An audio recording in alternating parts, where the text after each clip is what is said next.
Salamlar hər kəsə. Bugün sizinlə sinif 7, bölmə 6-ya bərabər baxaq.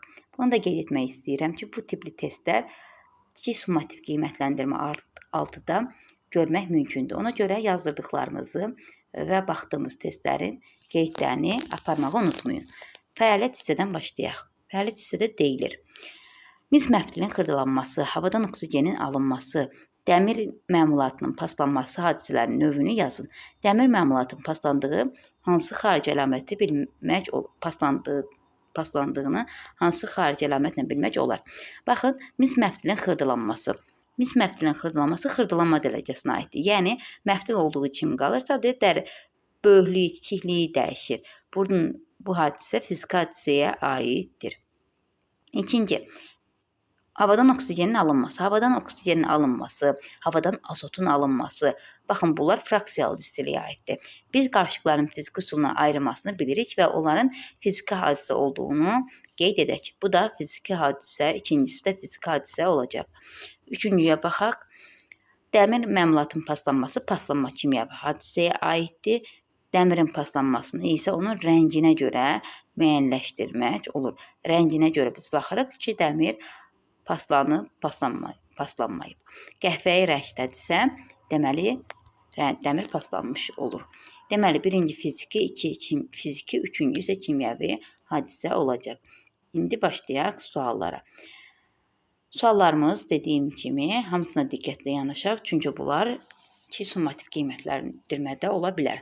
Kimyəvi hadisəni müəyyən edin. Kimyəvi hadisə bildiyimiz kimi kimyəvi tərkibi dəyişən hadisələrdir.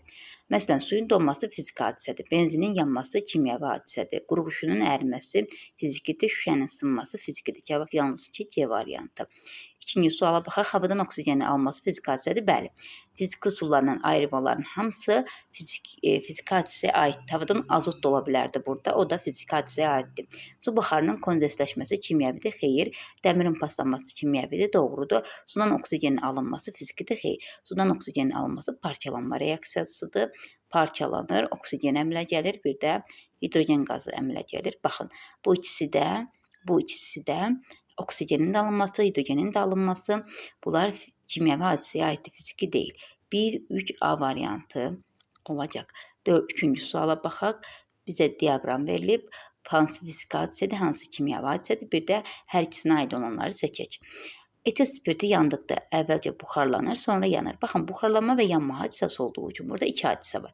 Deməli, həm fiziki aiddir, həm də kimyəvi aiddir. Karbonun oksigenlə reaksiyasına karbon qazı əmələ gəlir. Reaksiya varsa, bu kimyəvi hadisəyə aiddir. Kalsium karbonat su qarışığı süzülür. Süzmə də bildiyimiz kimi fiziki hadisəyə aid edilir. Kağız yandırılır. Bu da kimyəvi hadisədir. Yanma kimyəvi hadisəyə aiddir.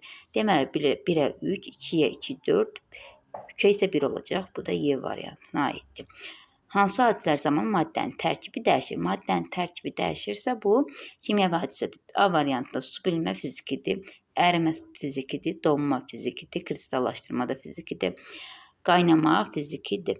Cavab C variantı. Turşuma və qıcqırma isə fiziki kimyəvi hadisələrə aiddir, yəni kimyəvi tərkib dəyişir qıcqırma və turşuma hadisələrində. 5-ci sual. Kimyəvi reaksiyanın əlamətinə aid deyil. Hansılar idi kimyəvi reaksiyanın əlamətləri? Köküntünün əmələ gəlməsi, rəngin dəyişməsi, qazın ayrılması, istiliyin ayrılıb udulması kimyəvi reaksiyanın əlamətlərinə aiddir. Köküntünün əmələ gəlməsi aiddir, qazın ayrılması aiddir, rəngin dəyişməsi aiddir. Maye halda olan maddənin donması isə fiziki hadisəyə aiddir, istiliyin ayrılması aiddir. 6-cı suala baxaq. Kimyəvi reaksiyalar üçün hansı ifadələr doğrudur? Baş verməsi üçün reaksiyaya daxil olan maddələr bir-birinə toxunmalıdır. Bəli, reaksiyanın baş verməsi üçün maddələr bir-birinə toxunmalıdır. Kimyəvi reaksiyanın getməsi üçün bəzən reaksiyaya daxil olan maddələr qızdırılmalıdır. Bəli, doğrudur. Kimyəvi reaksiyada maddənin tərkibi dəyişmir. Xeyr, tərkibi tamamilə dəyişir.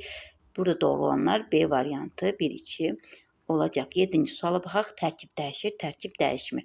Tərkib dəyişirsə bu kimyəvidir, tərkib dəyişmirsə bu fizikidir.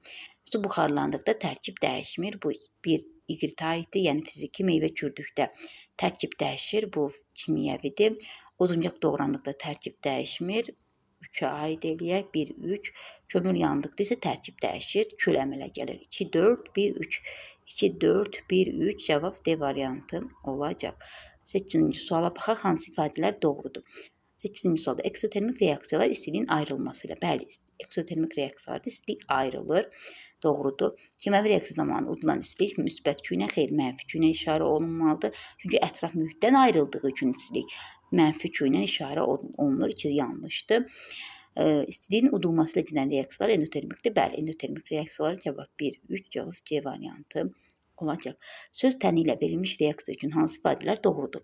Azot oksigen reaksiyaya daxil olur, azot monoksid əmələ gəlir və endotermik reaksiyadır. Bəli, bu reaksiyalar yanma reaksiyaları eksotermikdir. Yanma reaksiyaları, birləşmə reaksiyaları eksotermikdir. Ancaq azotun oksigendə yanması isə endotermikdir. Nəyə görə endotermik reaksiyaya aiddir? Çünki azot arasında olan 3 qat rabitə, oksigen arasında olan 2 qat rabitəni qırmaq çətin olduğu üçün istilik udulur. Ona görə endotermik reaksiya olur. İstilik udulur, ayrılmır, istilik udulur. Azot monoksid reaksiya məhsuludur, bəli, reaksiya məhsuludur, endotermikdir, bəli. Cavab 2 və 3, B variantı olacaq burada. Davam edək. 10-cu suala baxaq. 10-cu sualda nə deyilir? Reaksiya verilib, eksotermik, endotermik reaksiya verilib. Ümumi olan nədir? İstilik udulur, istilik endotermikdə udulur, istilik ayrılır, eksotermikdə ayrılır. Maddənin tərkibi dəyişir. Bəli, maddənin tərkibi kimyəvi reaksiyalarda maddələrin tərkibi dəyişəsidir. 11-ci suala baxaq. Doğru ifadələrin müəyyən edin. Mis məftilinin xırdalanması fizikidir. Doğrudur. Etil spirtin su qarışığının distilləsi kimyəvidir, xeyr, fizikidir. Mis əşyaların səthindən tədricən yaşıl örtük əmələ gəlməsi, bəli, kimyəvidir. Odunun yanması endotermikdir. Yanma reaksiyalarının hamısı eksodur. Sadəcə azotun yanma reaksiyası endotermikdir. Bu da yanlışdır. Cavab 1 və 3 doğru olasıdır. D variantı.